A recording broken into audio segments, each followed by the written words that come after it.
नमाज में दिल लगाने का तरीका क्या है, कैसे वसवसों से बचा जाए?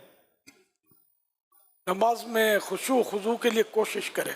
ज़िंदगी की मेरी आखिरी नमाज है और मैं पुल सिरात पर खड़ा हूँ, पीछे मेरे मलकुल मौत मेरी रूह कब्ज करने के लिए तशरीफ लाए हैं।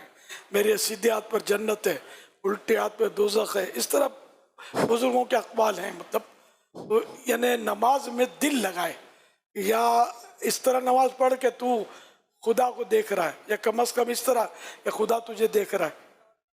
तो खुदा मुझे देख रहा है, ये ज़ाहिर हम लोग अवाम जो है, ये हमारे लिए कि हम ये तस्वुर करें कि अल्लाह मुझे देख रहा है। जब हमें कोई बड़ा आदमी देख रहा हो, इमाम साहब ही देख रहे हो, तो हम थोड़ा मोहतात रहेंगे। तो खुदा देख रहा है, फिर उसके देखते हुए हम गुनाह करें, ये कितनी अजीब बात है। इस तरह नमाज में भी अगर हम जहन बनाए ना, तो कोशिश करें तो अल्लाह करेगा तो खुशू और खुजू मिलेगा। ये अपने फैज़ान नमाज दावत इस्लामी की मकतूब मदीना की किताब है, बस मस्जिदों में दर्स भी इसका होता है।